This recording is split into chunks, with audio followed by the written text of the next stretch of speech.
கர்த்தருடைய பரிசுத்த நாம் மகிமைப்படுவதாக. கடந்த வாரத்தில் சூழ்நிலை நிமித்தம் யூடியூப் சேனலில் மற்றும் வாட்ஸ்அப்பில் ஃபேஸ்புக்கில் வர முடியல.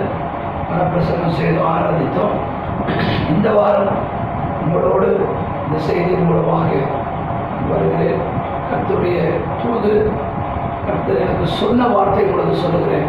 அதற்கு நீங்கள் கீழ்ப்படியும் பொழுது, அதற்கு உங்களை ஒப்புக் கொடுக்கும் பொழுது அதனுடைய ஆசீர்வாதங்களை நீங்கள் பெற்றுக்கொள்ளலாம். இந்த வாரத்துக்கு கர்த்தருடைய தியானம் மரியாதை குறித்து நாம் தியானிக்க போகிறோம். லூக்கா எழுதின சுவிசேஷம் 1ஆம் அதிகாரம் 30ஆம் வசனம் நான் வாசிக்கிறேன். தேவதூதன் அவளை நோக்கி, மரியாதை பயப்படாதே, நீ தேவனிடத்தில் கிருபை பெற்றார். இதுதான் வசனத்தில் தலைப்பு. இதை நாம் தியானிக்க போகிறோம். இன்றைக்கு ஏதோ இயேசு கிறிஸ்து பிறப்பை நாம் இதில் சொல்ல போவதில்லை, அதுதான் அதன் மூல காரணம். ஆனாலும் மரியாளுடைய சில பதட்டங்கள், சில கடக்கங்கள், பிற்பாடு அந்த அம்மா தேவனுடைய கரத்தின் கீழாய் வந்த சூழ்நிலைகளை நாம் பார்க்க போகிறோம். முதலாவதாக அந்த அம்மாவுக்கு வந்தது ஒரு வாழ்த்துதல் செய்தி, கிரீட்டிங்ஸ். 28ஆம் வசனத்தை வாசிக்கிறேன். அவள் இருந்த வீட்டில் தேவதூதன் பிரவேசித்து, கிருபை பெற்றவளே வாழ்க, கர்த்தர் உன்னுடனே இருக்கிறார், ஸ்திரீகளுக்குள் நீ ஆசீர்வதிக்கப்பட்டவள். 3 வாழ்த்துதல் வருகிறது. கிருபை பெற்றவள், கர்த்தர் உன்னோடு இருக்கிறார், நீ ஆசீர்வதிக்கப்பட்டவள். இன்றைக்கு மரியாதை பார்த்தல்ல, நம்மை பார்த்தும் நமக்காக இது எழுதப்பட்டிருக்கிறது. ஸ்திரீகளுக்காக இது எழுதப்படவில்லை. வசனம் எப்பொழுதும் இருபுறம் கருக்குள்ள பட்டே முடியாது. இன்னொன்று, இருபுறமும் நமக்கு, எங்களுக்கும் தான் விசுவாசிகளாகி உங்களுக்கு. அப்படிங்க இந்த வாழ்த்துதல் அந்த அம்மா காதில் கேட்ட உடனே 29ஆம் வசனம் பாருங்க. அவளோ ஒரு கன்னிப்பெண், புருஷனை அறியாதவங்களுக்கு எல்லாம் தெரியும். ஆனால் நியமிக்கப்பட்ட பெண், நிச்சயிக்கப்பட்ட பெண், ஒருத்தருக்காக, யூத கோத்திரத்தில் இருக்கிற யோசேப்பு என்பவனுக்காக நியமிக்கப்பட்டவள். அவள் வீட்டிலே அடங்கி பெற்றோருக்கு கீழ்ப்படிந்து நாணமாய் நடந்து கொண்டு வீட்டுக்குள்ளே அடைப்பட்டிருக்கிறார். நன்றாக கவனிக்க வேண்டும். தூதன் சந்திக்கிறார். தேவன் நேரம் அந்த வீட்டுக்கு அனுப்புறார். அவங்க ரொம்ப எளிமையான ஒரு வாழ்க்கை வாழ்ந்துருப்பாங்க யூதேய தேசத்தில். அவளுக்கு இந்த செய்தி போகிறது, இந்த வாழ்த்துதல். இந்த வாழ்த்துதலை கேட்டவள் முதலாவதாக 3 காரியம். அவனை கண்டால், தேவதூதனை காண்கிற அளவுக்கு அவளுக்கு ஒரு தைரியம் இருந்தது. ஏனென்றால் தேவதூதன் உள்ளே வந்தால் ஒரு பிரைட், அதாவது வெளிச்சம், ஒரு அதிர்வு. கேப்ரியேல் என்னும் தூதன் அந்த வீட்டுக்குள் வருகிறான். வந்த உடனே அவனை காண முடிகிறது, கண்டார். பிறகு அவன் வார்த்தையினால் கலங்கினான். அது யாருடைய வார்த்தை? தேவனுடைய வார்த்தை. தேவனுடைய வார்த்தையை கேட்ட உடனே அது ஒரு வாக்குத்தத்த செய்தி. கிருபை பெற்றவளை எங்கப்பா இப்போ கிருபை எங்களுக்கு இருந்திருந்தா நாமே இப்படி இருக்கிறோம்.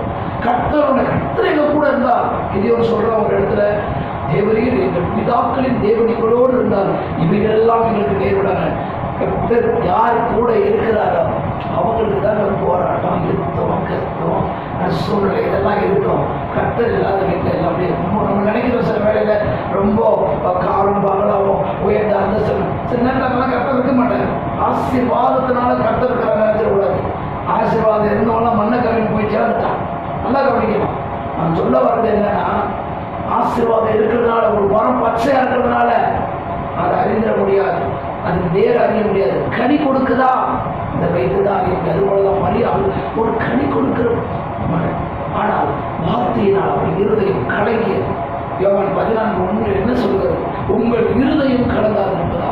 தேவனுடைய வார்த்தையை கேட்க சில நேரத்தில் கலக்கம், சந்தேகம் என்னென்ன வந்து பிற்பாடு நம்ம பார்க்க போகிறோம்.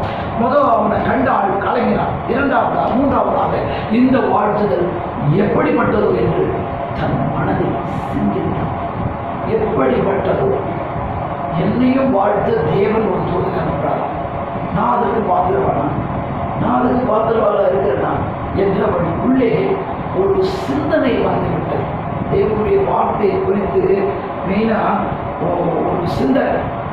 ஆனால் சிலர்லாம் என்றைக்குமே ஒரு பெர்சனலாக கொடுக்குற தரிசனத்தை யார் கூட பகிர்ந்துக்க அந்த தரிசனமே அவமாயிடும், அது ஒன்றும் இல்லாத போயிடும். நம்ம மனதில் வச்சிருந்தாங்க தேவனுக்கும் நமக்கு யோசிப்பு வாயை திறந்ததுனால தான் வந்து நீங்களாம் என்ன வணங்குவீங்க சொல்லிட்டோம். அதனால அந்த பிரச்சனை தான் அவருக்கு குடும்பத்தில். நாங்கள் உண்மை வணங்குவோம். பெற்றோருக்கே ஒரு குரான் வந்துருச்சு. பெற்றோர் தானே சகோதரர்கள், இவனை போய் நாம் சுற்றி நின்று வணங்குவோம். இவன் என்ன அவ்வளவு பெரியவனா? அதில் தான் வந்திருப்பாங்க. அதனால தான் சொல்கிறேன், உங்களுக்கு கொடுக்குற தரிசனத்தில் வருகிற சொற்பனத்தில் தோன்றுகிற தரிசனம், ஜபத்தில் கிடைக்கிறது தரிசனம், சொற்பனங்கிறது தூங்குகிற வேலையில தேவனுடைய பாட்டை தியானிச்சுட்டு தூங்கும்போது. சரி, ஒரு பக்கம் இருக்கணும். நம்ம மனதில் வச்சுக்கிட்டா யார்கிட்டையும் சொல்லல, இதை கொண்டு சொல்லல, படிச்சு சொல்லல, யார்கிட்டையும் சொல்லிக்கல. அடுத்து பாருங்க, அப்போதான் தேவதூதன் மூன்றாவது சொல்றாரு. இதை தான் நான் எடுத்து வரணும். தேவதூதன் அப்படி பயப்படாதே. முதல் அவளுக்குள்ள பயம்தான் இந்த கணக்கத்தை கொண்டு வருது. பயம்தான் இந்த, அதாவது பயத்துக்கு, அதாவது என்னது சிந்த மனதிலே வச்சு அப்படியே அடக்கி வச்சுட்டாங்க. அப்படியே சொன்ன உடனே நீ தேவனிடத்தில் கிருபை பெற்ற. எனக்கு நேரம் வந்த தீர்க்க தரிசனம் பார்த்த இந்த வாரத்தில் நீ தேவனிடத்தில் கிருபை பெற்ற. யாரை குறித்து பயப்படாது. இந்த சூழலெல்லாம் பார்த்து நீ பயப்படாது. அதுதான் நான் உங்களுக்கு என்ன செய்யணும். உங்களுக்கு இந்த வேலையில் நீங்கள் ஒருவேளை கணக்கத்தில் தேவை நிமித்தம் அல்லது சூழலை நிமித்தம் சரி, மூன்றாவது முடிந்தாலும் கம்பெனிகள் ஒன்றும் திறக்கல, இதுவே எல்லாம் திறக்கிறாங்க. ஆனால் நீங்கள் ஜாக்கிரதையாக இருக்கு. தேவனை சார்ந்து கொண்டு எல்லாவற்றையும் செய்ய ஆரம்பிங்க. கற்றுக்கிற காரியத்தை, அதாவது அவருடைய வழியை ஒப்புவிச்சிருக்க எல்லா காரியத்தை வாங்கி போவோம். சரி, அப்போ அவர் சொன்ன உடனே ஒரு வார்த்தை வருது, நீ கர்ப்பவதியாக ஒரு வார்த்தை ஆழ்த்துதல் வந்தது. கிருபை பெற்றவள் கர்த்தர் உடனே இருக்கிறார், நீ ஆசீர்வதிக்கப்பட்டவள் என்று. அப்போ கர்த்தர் உனக்குள்ளே வருவார். இந்த கர்த்தர் வேண்டாம் எனக்கு ஆசீர்வாதம், கர்த்தர் வேண்டாம் எனக்கு எல்லாமே இருந்தாங்க. எப்படிதான் கிறிஸ்தவன் என்னங்க, கிறிஸ்து பிளஸ் அவன், கிறிஸ்தவன் என்ற வார்த்தை, அந்த அந்த பெயர் அந்தியோகியாவிலே இருந்த சீஷர்களுக்கு கொடுக்கப்பட்டது. கிறிஸ்தவர்கள் நாங்கள் ஆதி சபை, நீங்கள் பாதி சபை, நீங்கள் மீதி சபை பேசுகிறாங்க. இல்லை, சிலர் கேட்கும்போது தான் சொல்கிறார், உங்களுக்குள்ளே பிரிவினைகள் இருக்கிறது. பிரிவு இதெல்லாம் தேவன் பிரித்து வைக்கிற, மனிதனாக பிரித்து கொண்டு. கிறிஸ்தவம் என்பது ஒன்றுதான். தேவனுடைய பிள்ளைகள், தேவன் சொல்லுகிறார், நீங்கள் என் ஜனங்கள், நான் உங்கள் தேவன், நீங்கள் என் ஆடுகள், நான் உங்கள் மேய்ப்பர். இதுதான் கிறிஸ்தவம். சரி, நீங்க பாருங்க, அவள் அதை கேட்டதும் அவரை பற்றியெல்லாம் சொன்னது 34 வசனத்துக்கு வருவோம். அதற்கு மரியாதை தேவதூதனை நோக்கி, இது எப்படி ஆகும்? சந்தேகம் வந்துச்சு. தேவனுடைய வார்த்தையில சந்தேகம். இதெல்லாம் நடக்கிறதா? இவ்வளவு காலம் செய்யாதவர் இப்போ போய் செய்ய போறாராம். ஏன் இந்த வார்த்தைலாம் வருது? இந்த வார்த்தை கருத்து கேட்கிறாங்க. சரி, நினைப்புப்படி உன் பொழப்பு நடக்கணும்னு விட்டுட்டு ஒதுக்கிடுவார். கொஞ்ச நாள் விட்டுருவார். நீதானம்மா மனம் போலதான் மாங்கள். வாய் தான் நம்மளை நல்லா கொண்டு போய், வாய் தான் நம்ம விடுகிற விசுவாச அறிக்கை தான். நம்முடைய இருதயத்தை விசுவாசித்து தேவனுடைய வாழ்க்கை அறிக்கை செய்து அபிரட்சிக்கப்படுவேன். இருதயத்தில் விசுவாசிக்கிற வார்த்தையை அறிக்கப்படல, இப்படி உனக்கு நடக்கும். தாமதமாகும். ஏன் தாமதம்? தேவன் மேல குறையில, உங்களுடைய கர்மம், உங்களுடைய மீறுதல், உங்களுடைய வாயின் வார்த்தையினால் அந்த வார்த்தையை சந்தேகித்தபடினால் நீ இதை பெறாமல் இருக்க, நீ பெற்றுக்கொள்ளுவேன். நான் சொல்றாரு, நீ பயப்படாது. எப்படி ஆகும்? புருஷன் வெட்ட பசிக்கதான் அவர் சொல்றார். இன்னைக்கு கூட தான் சொல்றேன். இப்போ நீங்க ஐயா பொண்ணு ஒரு கிராமத்தில் தெரிஞ்ச ஒரு பிள்ளை தற்போதைய சந்தேகப்படுறாங்க. எப்படி கிச்சனும் நடந்திருக்குது, எப்படி ஆச்சு, எப்படி ஆச்சுமா என்ன மயக்க மறந்து கொடுத்து இப்படி பாவி இப்படி என்ன பேரப்பட. ஆனால் மரியாதை அப்படி அல்ல. தேவ பிரசன்னத்தை நடக்கணும். இது எப்படி ஆகணும்? அங்கே பாருங்க, நமக்கு வாக்குத்தத்தை நிறைவேறணும். கிறிஸ்து நமக்குள்ள வந்து நம்மோடு கூட இருக்கிறது, நம்மை ஆசீர்வதிப்பதை அறியணும்னா அங்கே பாருங்க 35ஆம் வசனத்தை பாருங்க. தேவதூதனோடு பிரதித்திரமாக பரிசுத்த ஆவி முன்னெடுத்து வருவோம். நல்லதோடைய பாஸ்டர் சேகர் பேசத்தை நீங்கள் கேட்டிருப்பீங்க. நல்லதோடைய இங்கே உள்ள சபைக்கு சொல்கிறேன். அவர் சொன்னார், ஒரு நதி புறப்பட்டு வரணும். 4 ஆறுகள் பரிசுத்த ஆவி கிடையாது.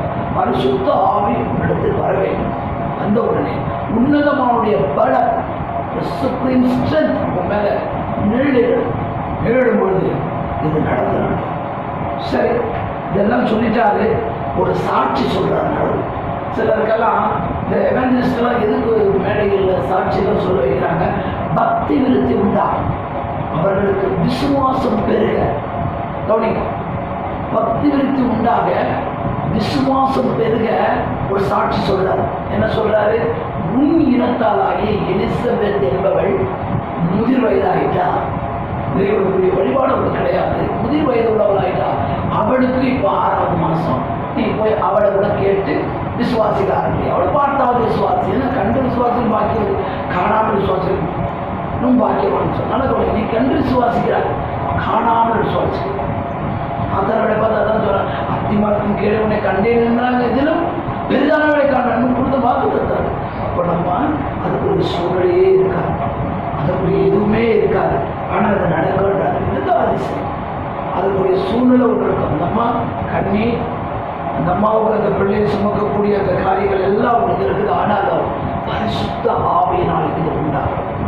சொல்லி முடிச்ச பிறகு ஒரு வாக்கு தத்தத்தையே கொடுக்கிறார், சாட்சி இருக்கிறார்.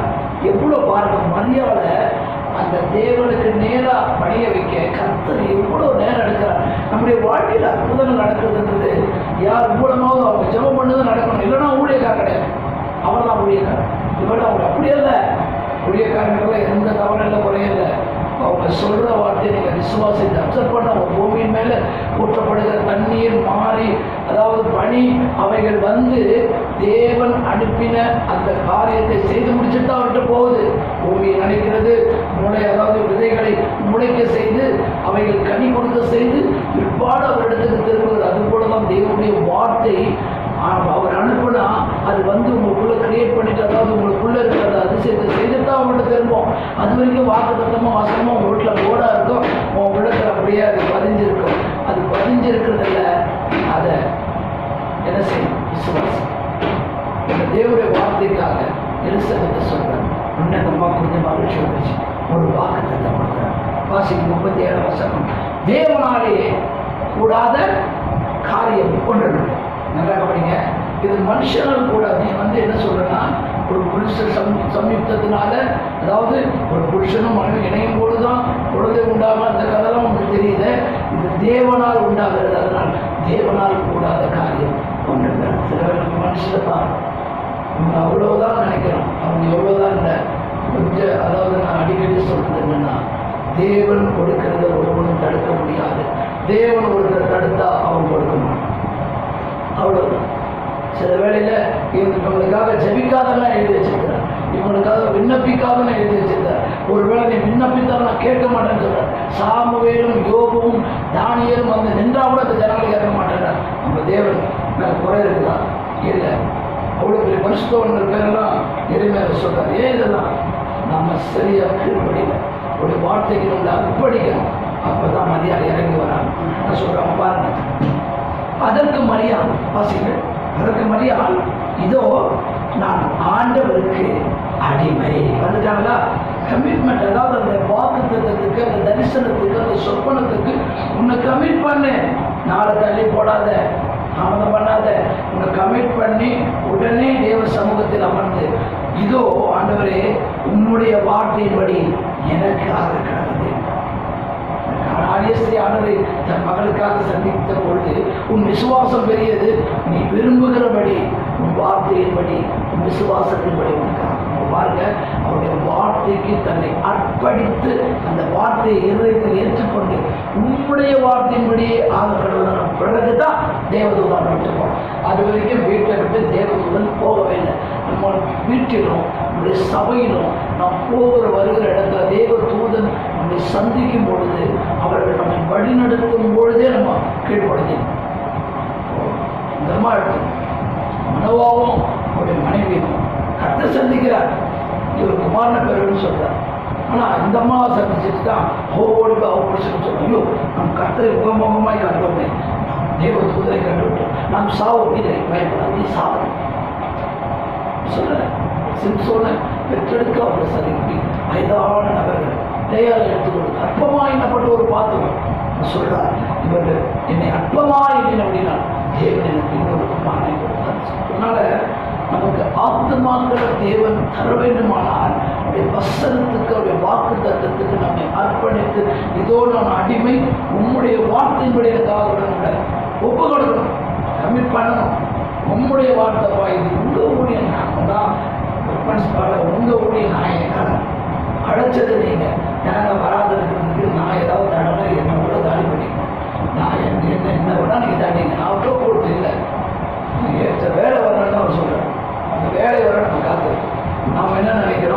ஜனம் வந்தால் பணம் வரும்னு நினைக்கிறேன். அதுதான் அவருக்கு வேற மாதிரி ஆகிடும். அப்போ ஜனத்தினால தான் நீ பணம் இல்லை. ஜனம் இல்லாதையும் பணம் கொடுத்து நடத்திருக்கிறாரு.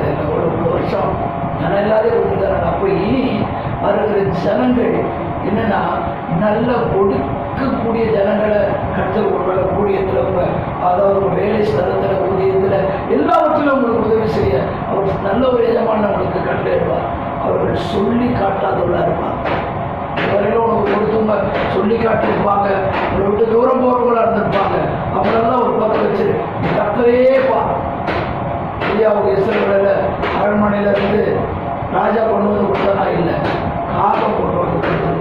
விழுங்கக்கூடியதையே கொடுக்க வச்சாங்கன்னா அதான் அவருடைய வார்த்தை. நீ போய் ஒழித்துக்கோ.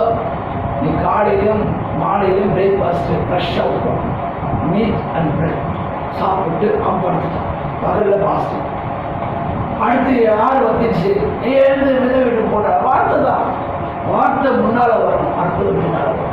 அதுதான் நீங்கள் என்ன நினைக்கிறோம், முதல்ல அற்புதம் வரணும்பா, அப்புறம் பைபிளாசிக்கு ஸ்தோத்திரம் ஸ்தோத்திரம் ஸ்தோத்திரம் சொல்கிறோம். இல்லை இல்லை, அது ஆத்திரம் ஆமை நடுவிலையாக முடிஞ்சிடும். பெற்ற பேர் குதிக்கிறது இல்லை. பிராத்துக்கு முன்னே நன்றி நன்றி ஆண்டவரே, இதை நீ செய்ததற்காக உமக்கு ஸ்தோத்திரம், நீ செய்வீர் உமக்கு ஸ்தோத்திரம். இதுதான் உலகத்தில் ஊழியக்காரனுக்கும் நல்ல விசுவாசிகளுக்கும் நமக்கு உள்ள ஒரு டிஃபரன்ஸ் இதுதான். அதனால தேவனுடைய பிள்ளையில தேவனால் கூட ஒப்பு கொடுத்த உடனே நடந்த காரியங்களை சீக்கிரம் சொல்லி நான் முடிக்கப் போகிறேன். முதலாவதாக அவள் என்ன செய்தார்?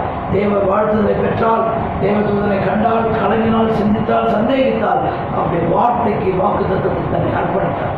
பிறகு எலிசபெத்தை அவள் எடுப்பார். நல்லா படிங்க. இவள் வாழ்த்தின சத்தம், அவள் வாழ்த்தின தூதன் வாழ்த்தின சத்தத்தை கேட்ட உடனே இவள் போய் எலிசபெத்தை வாழ்த்து போகிறார். ஐயோ, நம்ம இனத்தாரம் இவ்வளோ வயது தந்து ஒரு ஆத்மாவை எடுத்து போகிறாங்க. அவளை போய் பார்த்துட்டு நம்ம வேகமாக போகிறாங்க. யாருக்கிட்டே இதை சொல்லிக்கல. நல்லா கவனிக்கணும். தூதன் தான் இவர்கிட்ட பேசுகிறான். எலிசபெத்தம்மா ஒரு தீர்க்கதரிசி மாதிரி, சகரியாவுடைய மனைவி. நம்ம அந்த வீட்டுக்கு போகிறாங்க. அங்கே நடக்கிற கவனித்து பாருங்க. 41 48 வாசிங்க. மற்ற நல்லவர் சகரியா 40. சகரியார் பெற்றவர் பிரவேசித்து எலிசபெத்தை வாழ்த்தினான். எலிசபெத்தை மரியாதை வாழ்த்ததை கேட்டவுடனே அவ வயிற்றில் இருக்கிற யோவான் ஸ்நானன் அபிஷேகம் பண்ணுறார். அப்போ பாருங்க, பரிசுத்த ஆவி முதலாவது காரணத்துல மரியாதை வந்து விட்டார். இவர் போய் வாழ்த்தும் பொழுது கன்னிகை தான், வாழ்த்தும் பொழுது வாலிப பிள்ளை தான், வாழ்த்தும் பொழுது இன்னைக்கு யூத்துக்களில் வாழ்த்து கேட்கணும்னா என்னென்னவோ வராங்க. யூத்து பேச்செல்லாம் ஃபுல்லாக என்னென்னவோ வா ப்ரோ, அப்படி இப்படி ப்ரோ, இப்படி அப்படின்றாங்க. இந்த மாதிரி வார்த்தைகள் எல்லாம் ஒரு வாலிப பிள்ளை வாலிப பையனாக இருந்தாலும் என்ன செய்யணும்? தேவனுடைய வார்த்தையின்படி வாழ்த்தணும். தேவனுடைய சமூகத்தில் கேட்ட வார்த்தையின்படி, பிரதர் உங்களுக்கு தேவன் இன்றைக்கு அதிசயத்தை காணப்படும், பிரதர் நீங்கள் இன்றைக்கு அற்புதங்களை காணப்படும். இப்போ பேச கருத்து அற்புதமாக சந்திக்க போக நடக்கிற அந்த விசுவாச வார்த்தையை பேசி பாடு. ஒரு நல்ல ஜாலியாக மாமா மச்சா அப்படி இப்படின்னு பேசிக்கினாலும் தேவனுடைய வார்த்தையை விட்டுடக்கூடாது. உலகத்தான இருந்தால் அவன் தோலை போட்டு உலகத்தோடு உலகமாக அப்புறம் வந்து 1ஆம் மாதம் விட்டுறது அவன் ரட்சியனை எப்படி ரட்சிப்பார்? அவனோடு அவனாக இருந்துச்சு. இங்கே வந்து அவனை ரட்சிதான் ரட்சிக்க மாட்டேங்க. பாருங்க, மரியாதை தெளிவாய் சொல்கிறார். அவருடைய வயிற்று உள்ள பிள்ளை துள்ளிச்சு ஆகணும். அவன் அந்த மாவாயை தந்தார் கர்த்தர். ஓ புறத்த சொன்ன ஸ்ரீகளுக்குள்ளே நீ ஆசீர்வதிக்கப்பட்ட உன்னிடத்தில் உன் கர்ப்பத்தின் கனி ஆசீர்வதிக்கப்பட்ட நீ ஆண்களின் ஆண்டவருடைய தாயார். நல்ல கவனிங்க. நம் பெற்றெடுகளை நம்ம என் ஆண்டவருடைய தாயார் என்னிடத்துல வந்தது. இவ்வளோ பெரிய இது எதனால் எனக்கு கிடைத்தது? நீ வாழ்த்தின சத்தத்தில் என் பிள்ளை உதிச்சு. அம்மா சொல்றாங்க, விசுவாசித்தவளை பாக்கியது. நான் அடுத்த விசுவாசித்தவளை பாக்கியது. அடுத்து ஒரு வாக்குத்தத்தை வள்ளுவார் எலிசபெத் மூலமா கர்த்தரால் சொல்லப்பட்டவைகள் அவளுக்கு நிறைவேறும். இப்போ நான் செய்திக்கு நேரம் வந்து இப்போ பிடிக்கப்பட்ட கவனிங்க. பயப்படாதே, நீ தேவனுக்கு கிருபை பெற்றால்னா என்ன அர்த்தம்? 2 சந்தேகம் நமக்கு வந்தது. எப்படிப்பட்டதோ எப்படி ஆகும், இதுதான் இப்படி ஆகும். எப்படி ஆகும்? பரிசுத்த ஆவியானவர் இருந்தால் எல்லாமே நடக்கும். ஆவியானவர் எங்கேயோ அங்கே விடுதலை உண்டு. ஆவியானவர் எங்கேயோ அங்கே செழிப்பு உண்டு. அங்கே சமாதானம், சந்தோஷம், நிம்மதி உண்டு. அப்போ கர்த்தரால் சொல்லப்பட்ட வார்த்தைகள் விசுவாசிக்கும் பொழுது நிறைவேறுது. பாக்கியவதி. யார் பாக்கியவதி? யார் பாக்கியவன்? அவர் மேல் நம்பிக்கையாக இருக்க மனுஷன் பாக்கியவன். விசுவாசித்தவர் தான் பாக்கியவன். முடிச்சுட்டாங்க. முடிச்ச உடனே மரியாதை ஆரம்பிக்கிறாங்க. பாருங்க, இவ்வளவு நேரம் சந்தேகிக்கப்பட்ட, சந்தேகம் அடைந்த, சிந்தித்த, கலங்கின மரியாதை தேவனை முதலாவதாக மகிமைப்படுத்த ஆரம்பிக்கிறான். முதலாவது 46 வசனம், என் ஆத்துமா கர்த்தரை மகிமைப்படுத்துகிறது. 47, என் ஆவி என் தேவனுக்குள், இரட்சகராகிய தேவனுக்குள் களி கூறுகிறது. என்ன சொல்றாங்க பாருங்க, எங்க ஆண்டவர் எப்படி புரிஞ்சுக்கிறாங்க? அவரின் அடிமையின் தாழ்மையை நோக்கிப்பார். கர்த்தர் எவ்வளோ ஸ்திரீங்க இருந்தாங்க, அங்கெல்லாம் அனுப்பப்படாங்க. மரியாதைக்காக பியூரிட்டியான வாழ்க்கை, ஒரு சுத்தமான வாழ்வு வாழ்ந்தான்னு சொல்ல வரல. அவள் அதற்காக அந்த பாத்திரம் சுத்தமாகுது, எனக்கு தண்ணீர் கொடுத்திருக்கிறாள். இந்த பாத்திரம் இதற்காக சுத்தம் பண்ணப்பட்டு இந்த தண்ணீர் இருக்கிறது, அதையெல்லாம் நான் குடிக்கிறேன். உன் பாத்திரம் சுத்தமாகணும். அப்புறம் ஏன் சொல்வார், நான் சுத்தமாயிட்டேன். தேவ சுத்தம் இல்லை, உள்ள வரணும்னா உள்ள இருக்கிற அழுக்கு வெளியே போகணும். ஒரு பாத்திரம் வெறுமையா இருக்கணும், சுத்தமா இருக்கணும். அப்பதான் அந்த தேவ ஆவியானவர் உள்ள வருவார். சரி, ஆவியானவர் வந்துட்டார். ஆனாலும் ஆவியானவர் வந்ததுக்கு அடையாளம் என்ன? அந்நிய பாஷை. ஆவியானவர் வந்தது என்ன அடையாளம் என்ன? சுவாபங்கள் மாறணும். இன்னும் சுவாபங்கள் உனக்குள்ள அப்படியே இருக்கு. இந்த சுவாபங்கள் மாற மாற நீ தேவனுடைய பிள்ளை என்பது அந்த உணர்வு வந்த உடனே நீ தேவனுடைய பிள்ளையாய் மாறக்கூடிய அங்கீகாரத்தை நீ பெற்றுக் கொடுக்கிறார். இப்போ பாருங்க, மரியாள் இதற்காக அவள் போய் என்ன செய்யல, தேவன் உள்ளே வந்துட்டார், தேவனை பரிசுத்தாய் வந்துட்டார். இன்னும் கொஞ்ச நேரத்தில் இந்த உலக ரட்சகரை பெற்றெடுக்க போகிறார். ஆனால் அவள் சொன்னது, என் அடிமையின் தாழ்மையை நோக்கி பார்த்து. அடுத்தது, வல்லமை உடையவர். சொல்லுங்க எல்லாம், மகிமையானவைகள் எனக்கு செய்தார். ஒரு அருமையான ஒரு வார்த்தை. கொஞ்ச நேரத்துக்கு முன்ன வார்த்தையை சந்தேகித்து அதே வாயில கர்த்தரை மகிமைப்படுத்துறார். கர்த்தர் ஒரு களி கூறுகிறார். கர்த்தரை நோக்கி அவன் பார்க்கிறார். அவர் என்னை பார்க்கிறார். அண்ணனுடைய மகிமையானவர்களை இந்த வாரத்தில் கர்த்தர் நமக்காக செய்ய போகிறார். அடுத்து என்ன சொல்றார்? தாழ்மையானவர்களை உயர்த்தினார், நன்மையினால் நிரப்பினார். ஆகையால் என்றென்றைக்கு இந்த சந்ததிக்கு இரக்கம் செய்து ஈஸ்வரவேலை ஆதரித்தார் என்று அவள் சொன்னார். ஆமென். 3 மாதம் ஏறக்குறைய மரியாதை 3 மாதம் அங்கே இருந்து பிற்பாடு அந்த அப்பா வீட்டுக்கு வந்துட்டான். எதுனா முந்தைக்கு நமக்கு வாழ்த்துதல் போல வாக்குத்தத்தங்கள் வருகிறது, வாழ்த்துதல் போல நமக்கு சொப்பனை வருது. என்னுடைய துறவியார் சில சொப்பனங்களை தரிசனங்களை சொன்னாங்க.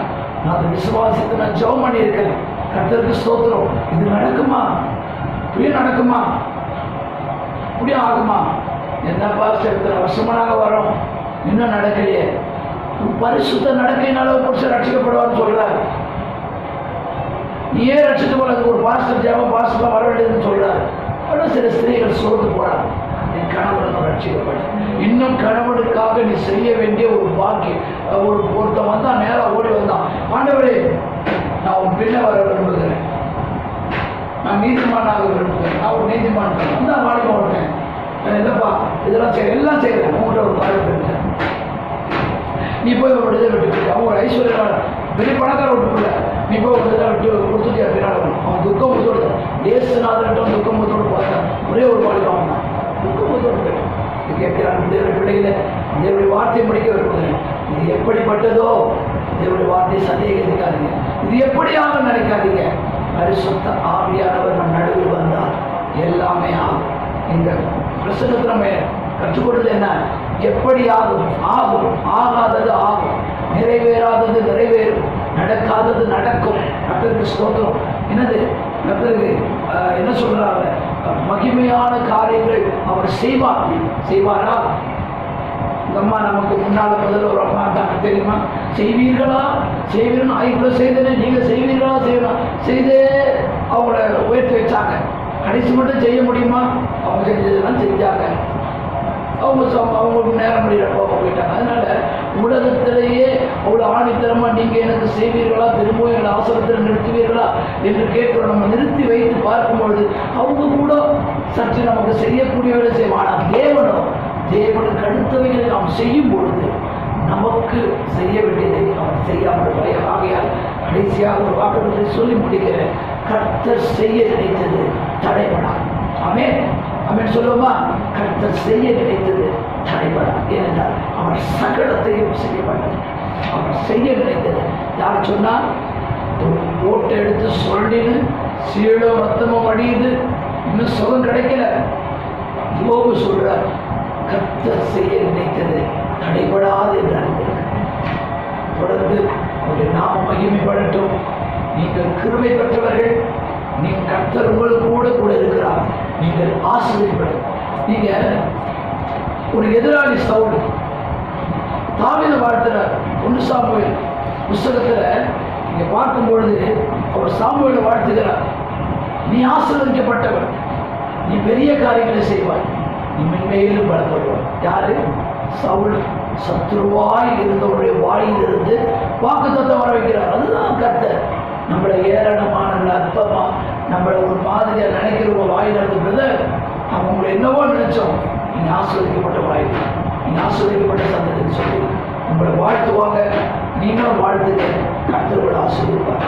பரிசுத்த பிள்ளைகள், நல்ல ஆண்டவரே, இந்த நாளுக்காக நாங்கள் என்னை துதிக்கிறோம். கிருபை பெற்றவனே வாழ்க. கர்த்தர் உன்னுடனே கூட இருக்கிறார். நீ ஆசீர்வதிக்கப்பட்டவர். ஆகையால் இப்பொழுது இருக்கிற மக்கள் நடுவிலே உங்களை ஆசீர்வாதத்தின் பாத்திரமாய் கர்த்தர் மாற்றப்போம். கிருபை பெற்றவர் என்பதை அவர்கள் அறிய போகிறார்கள். கர்த்தர் உங்களோடு கூட இருக்கிறார் என்பதை அறிய போகிறார்கள். ஈசாக்கு பஞ்சத்தில் விதைத்த பொழுது மிகவும் விமலேக்கும் இன்னொருத்தவங்க வந்து என்ன சொன்னாங்க? கர்த்தாவே, கர்த்தருடனே கூட இருக்கிறார், கர்த்தருடனே கூட நீ ஆசீர்வதிக்கப்பட்ட. ஆக ஆண்டவரே, எங்கள் சத்துருக்கள் வாயிலில் இருந்து, எங்கள் சத்துருக்களின் நடுவில், எங்கள் உறவினர்கள் நடுவில், எங்கள் இனஜன பந்துகளின் நடுவில் எங்களுக்கு அற்புதங்களை செய்து எங்களை உயர்த்துகிறார்.